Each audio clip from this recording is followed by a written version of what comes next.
হয় নলবাৰী যে শিক্ষাৰ নৱদ্বীপ নলবাৰী এই নলবাৰী এই উচ্চতৰ মাধ্যমিক বিদ্যালয় শিক্ষান্ত পৰীক্ষাৰ ফলাফল অনুসৰি দ্বিতীয় স্থান দখল কৰিবলৈ সক্ষম হৈছে 97.03% নম্বৰ লাভ কৰি আচলতে দ্বিতীয় স্থান দখল কৰিছে নলবাৰী আৰু সমান্তৰালকৈ মই যেহেতু অসম ভেলীত আছোঁ মই অসম ভেলীৰ পৰিৱেশ দেখুৱাব বিচাৰিছোঁ অসম ভেলীৰ যে কলা শাখাতে 100% উত্তীৰ্ণ হৈছে একেদৰে যদি চাওঁ বাণিজ্য শাখাতে 100% উত্তীৰ্ণ হৈছে আৰু সমান্তৰালকৈ হিন্দী আৰু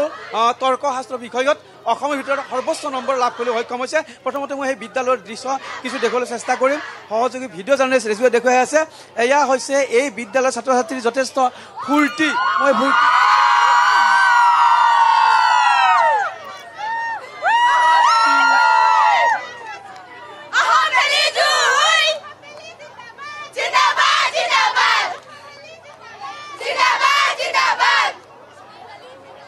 এইদৰে তেওঁলোকে যথেষ্ট উষ্মা প্ৰকাশ কৰিছে মই দেখুৱাইছোঁ এই বিদ্যালয়ৰ দৃশ্য মই পুনৰ কৈছোঁ যে নলবাৰীৰ যি স্থান সেই অনুসৰি দ্বিতীয় স্থান দখল কৰিছে উত্তীৰ্ণৰ হাৰেৰে মই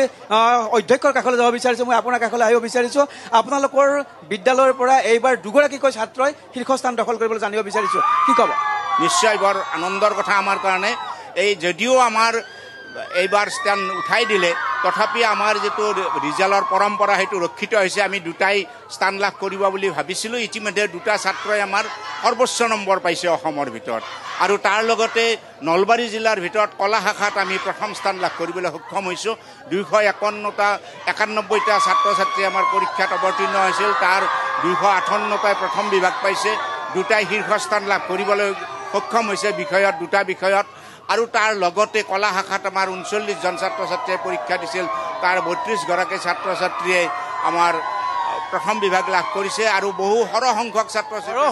ছাত্ৰী যথেষ্ট ফলাফল লাভ কৰিছে মই আপোনাৰ কাষলৈ আহিব পাৰিছোঁ নলবাৰী পুনৰ আচলতে জিলিকি উঠিছে শিক্ষাৰ নৱদ্বীপ নলবাৰী বুলি কোৱা হয় যিহেতু 97.03% উত্তীৰ্ণৰ হাৰেৰে অসমৰ ভিতৰত দ্বিতীয় স্থান দখল কৰিছে আৰু এই বিদ্যালয়ৰ পৰা যিহেতু দুগৰাকীকৈ ছাত্ৰ ছাত্ৰীয়ে শীৰ্ষস্থান দখল কৰিছে কি ক'ব আমি প্ৰথমতে প্ৰতিদিন টাইমক ধন্যবাদ জ্ঞাপন কৰিছোঁ আৰু আমি উৎফুল্লিত হৈছোঁ আনন্দিত হৈছোঁ যে আমাৰ অসম ভেলী একাডেমীয়ে ধাৰাবাহিকভাৱে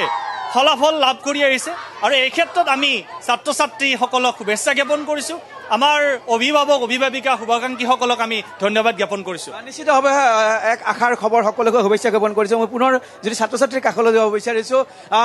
কি ক'বা এক সুন্দৰ ফলাফল কি ক'বা বহুত ভাল লাগিছে এই ফলাফল ভৱিষ্যতলৈও হৈ থাকে সেই আশা কৰিছোঁ ভৱিষ্যতলৈ যাতে এই ফলাফল হৈ থাকে এই বিদ্যালয়ৰ মই পুনৰ যদি দেখুৱাব বিচাৰোঁ ছাত্ৰ ছাত্ৰী মই আন এগৰাকী ছাত্ৰীৰ কাষলৈ যাব বিচাৰিছোঁ কি ক'বা তোমালোকৰ বিদ্যালয়ৰ পৰা দুগৰাকীকৈ ছাত্ৰই মানে শীৰ্ষস্থান দখল কৰিবলৈ সক্ষম হৈছে দুটাকৈ বিষয়ত কি ক'বা বহুত গৌৰৱৰ কথা এনেকৈ যে গোটেই বছৰ এনেকৈ হৈ থাকে আমাৰ বাবে এই গৌৰৱৰ কথা নলবাৰীৰ অসম ভেলী একাডেমীৰ কিছু পৰিৱেশ আমি আপোনালোকক দেখালো নকুল তালুকদাৰ ধন্যবাদ জনাইছোঁ আৰু পূৰ্বৰ ধাৰা অক্ষুণ্ণ ৰাখি এইবাৰ নলবাৰীৰ অসম ভেলী একাডেমীয়েও পূৰ্বৰ দৰে এইবাৰৰ ফলাফলো অতি সুন্দৰকৈ প্ৰকাশ পাইছে আৰু 100% উত্তীৰ্ণ হৈছে বুলি ইতিমধ্যে অধ্যক্ষগৰাকীয়ে উল্লেখ কৰিছে